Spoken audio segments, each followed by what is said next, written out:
अंतिम स्टेशन। रूहानी सफर। पहाड़ों के बीच से गुजरती वह सड़क रात के सन्नाटे में किसी काले नाग की तरह फुफकार करती थी। धुंध इतनी घनी थी कि कार की हेडलाइट्स भी हार मान रही थी। आर्यन स्टीयरिंग व्हील थामे हुए था, जबकि उसका दोस्त समीर बगल वाले सीट पर सो रहा था। वे दोनों एक ट्रिप से वापस लौट रहे थे, लेकिन रास्ता भटक जाने के कारण वे काल घाटी नाम के एक अनजान इलाके में फंस गए थे। अचानक कार के इंजन ने एक अजीब सी आवाज की और झटके खाकर बंद हो गई। धत तेरी की, अब इसे क्या हुआ? आर्यन ने झुंझलाते हुए कहा। समीर की आंखें खुली।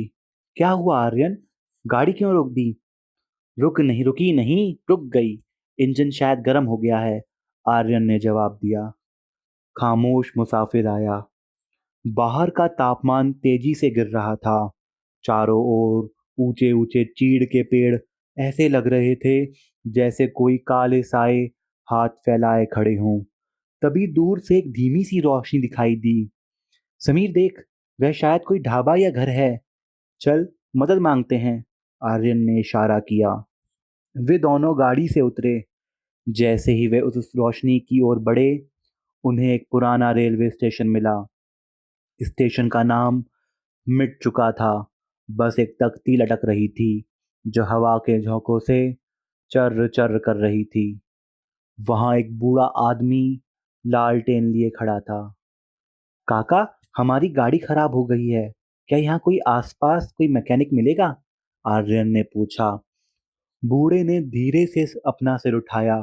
उसका चेहरा झुर्रियों से भरा था और उसकी आंखें पूरी तरह सफेद थी। उसने बिना कुछ बोले दूर एक पुरानी रेलगाड़ी की तरफ इशारा किया जो पटरी पर खड़ी थी। वह ट्रेन बहुत पुरानी थी, जैसे 19वीं सदी की हो। यहाँ कोई मैकेनिक नहीं मिलता बेटा, यहाँ सिर्फ मुसाफिर मिलते हैं जो कभी वापस नहीं जाते। बूढ़े की आवाज किसी सूखी लकड़ी के टूटने जैसी थी। ट्रेन का रहस्य सामने आया। समीर को डर लगने लगा। आर्यन, यहाँ से चलते हैं, यह आदमी पागल लग रहा है। लेकिन अचानक तेज बारिश शुरू हो गई।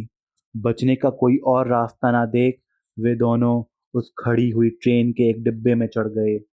डिब्बे के अंदर का नज़ारा और भी अजीब था। वहाँ मोमबत्तियां जल रही थीं और सीटों पर लोग बैठे थे, लेकिन सब एकदम खामोश थे। उनके कपड़े पुराने जमाने के थे और उनके चेहरे पीले पड़ चुके थे। आर्यन और समीर एक कोने की सीट पर बैठ गए। समीर, ये लोग इतने चुप क्यों हैं? और ये ट्रेन चल क्यों नहीं रही? आर्यन ने फुसफुसाते हुए कहा। तभी ट्रेन ने एक जोरदार झटका लिया और धीरे धीरे चलने लगी। ट्रेन की सीटी की आवाज किसी इंसान के रोने जैसी लगी।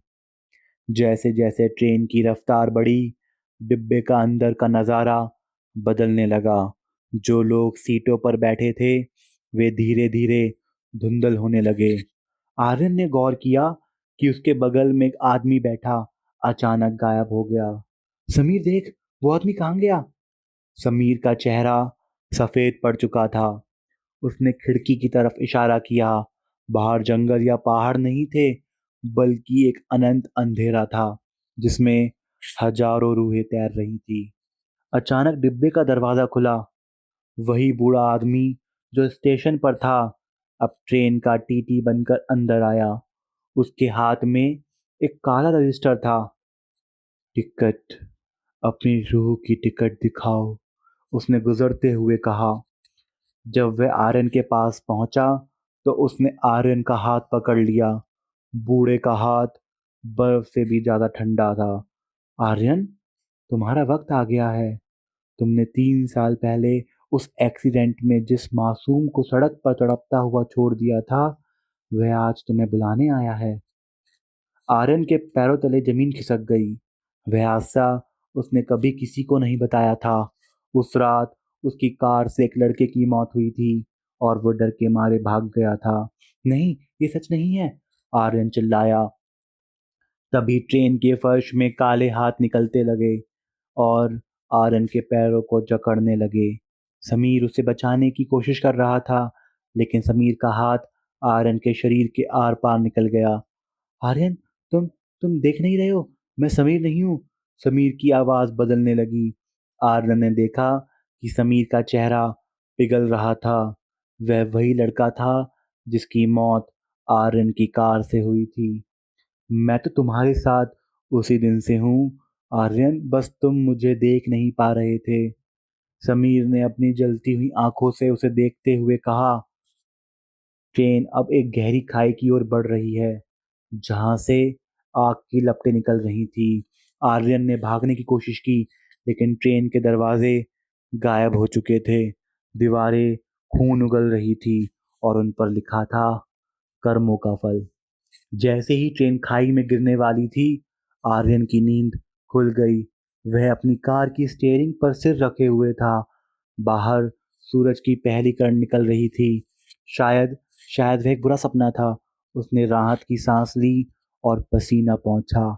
उसने बगल वाली सीट पर देखा। समीर वहां नहीं था और उसे याद आया कि वह तो अकेला ही ट्रिप पर आया था। उसने कार स्टार्ट करने के लिए चाबी घुमाई।